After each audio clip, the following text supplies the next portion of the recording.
தினம் ஒரு தகவல். வெற்றிகரமான திருமண வாழ்க்கையின் ரகசியம்.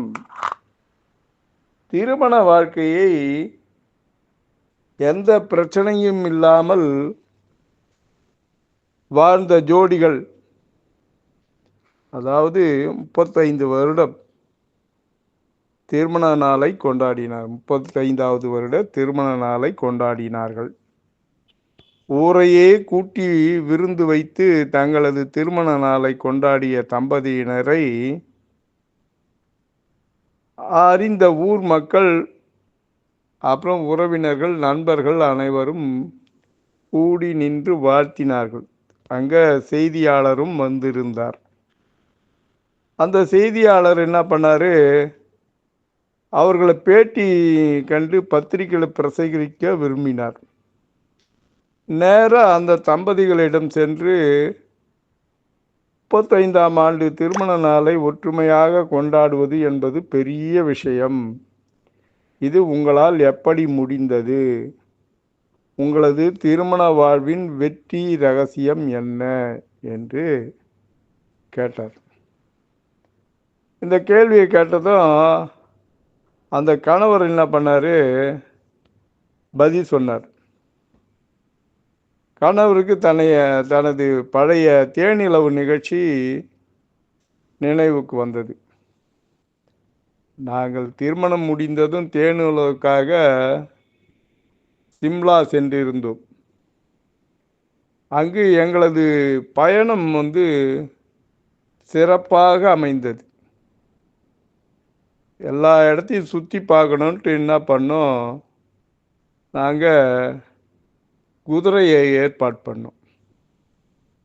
ஆளுக்கு ஒரு குதிரை, எனக்கு ஒன்று, என் மனைவிக்கு ஒன்றுன்னு ஏற்பாடு பண்ணி குதிரை ஏறி அமர்ந்தோம். 2 குதிரையில் நாங்கள் சவாரி செய்து கொண்டு போனோம். எனது குதிரை மிகவும் அமைதியான குதிரை, அழகான குதிரை, அமைதியான குதிரை, அழகாக நடந்து சென்றது. ஆனால் என் மனைவியின் ஏறி அமைந்த குதிரை மிகவும் குறும்புத்தனமான குதிரை. அது என்ன பண்ணுச்சு, கொஞ்சம் தூரம் நடந்து போகும்போது திமிரு பிடிச்ச மாதிரி எகிரி குதிச்சுது. திடீர்னு ஒரு துள்ளல். என்னோட மனைவி என்ன பண்ணா, அதை பிடிச்சிட்டு இருந்தா. பிடிச்சிட்டு இருக்கும்போது கூட அது எகிரி குதிச்சு என்ன பண்ணிச்சு, அவளை கீழே தள்ளிச்சு. அவள் என்ன பண்ணா, கீழே இருந்து எழுந்து சுதாரித்து கொண்டு அந்த குதிரை மேலே ஏறி திருப்பி அமர்ந்துட்டான். அமர்ந்துக்கிட்டு அந்த குதிரை கிட்ட சொல்றா, இதுதான் உனக்கு முதல் முறை, அமைதியாக வரணும், தெரியுதா அப்படின்னு ஒரு மிரட்டல் விழுத்தா. என்னடா இது இவ இப்படி சொல்கிறாளேன்னு நானும் கூடவே தானே பயணம் பண்ணிட்டு வரேன், பார்த்துட்டு வந்தேன்.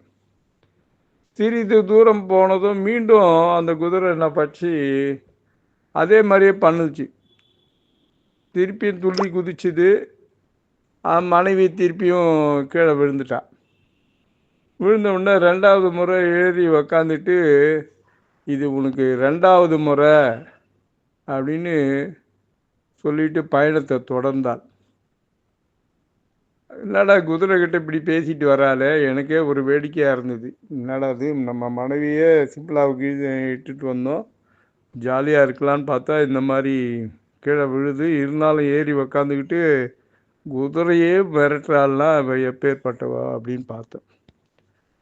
கொஞ்சம் தூரம் போயிட்டே இருந்தான். 3வது முறையும் குதிரை என்ன பண்ணிச்சு, அந்த மாதிரி துள்ளி குதிச்சு வேகமாக அவளை கீழே தள்ளிடுச்சு. தள்ளிட்ட உடனே நான் சொல்லிகிட்டே இருந்தேன் இல்லையா அப்படின்னு சொல்லிட்டு துப்பாக்கி எடுத்து ஒரு சுட்டுட்டான். எதை, குதிரையை சுட்டு கொன்னுட்டான். இதை பார்த்து நான் அதிர்ச்சி அடைஞ்சேன். அவளை திட்டினேன், ஏண்டி இப்படி செய்த, நீ என்ன முட்டாளா, ஒரு விலங்கை கொன்னுட்டியே, அறிவில்லை உனக்கு அப்படின்னு கேட்டேன். அவன் மிகவும் அமைதியாக என்ன பண்ணா, என்னை பார்த்து சொன்னா, இது உங்களுக்கு முதல் முறை அப்படின்னா. ஏன்டி இப்படி சொல்லிகிட்டே இருக்க, இன்னும் முதல் முறைன்னு சொல்லிட்டு இருக்க, சொல்கிற பேச்சை கேட்க மாட்டியா நீ? நம்ம ஹனிமூனுக்குன்ட்டு சிம்லா வந்திருக்கோம், வந்த இடத்துல போயிட்டு இந்த மாதிரி ஒரு குதிரையை கொண்டுட்டு இது பாவம் இல்லையா? ஏங்க இது உங்களுக்கு 2வது முறைன்னா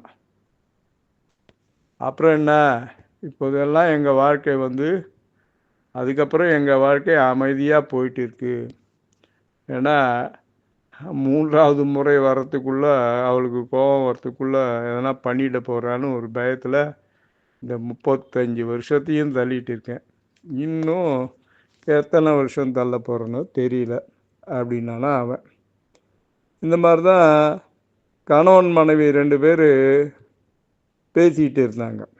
காலையில் பேசுகிறாங்க. மனைவி சொல்கிறேன், ஏங்க நேற்று நான் ஊட்டிக்கு போய் வந்த மாதிரி ஒரு ஃபீலிங் இருந்ததுங்க. அவ்வளோ குளிரில் நான் கனவு கண்டேங்க. அவ்வளோ குளிர் பயங்கரமாக இருந்ததுங்க.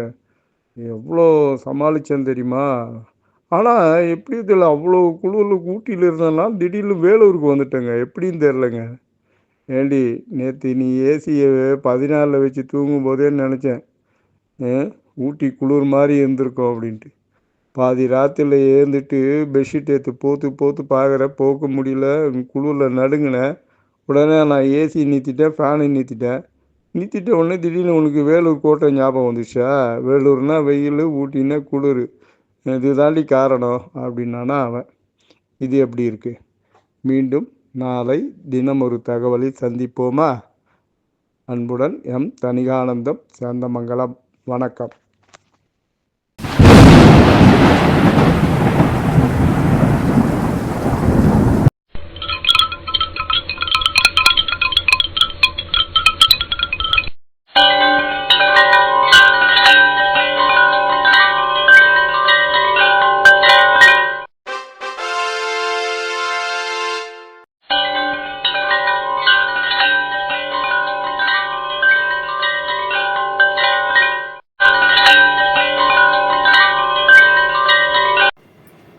தணிகை டிவியை லைக் பண்ணுங்கள், ஷேர் பண்ணுங்கள், பெல் பட்டனை ப்ரெஸ் பண்ணுங்கள். தணிகை டிவியை சப்ஸ்கிரைப் பண்ணுங்கள். வணக்கம்.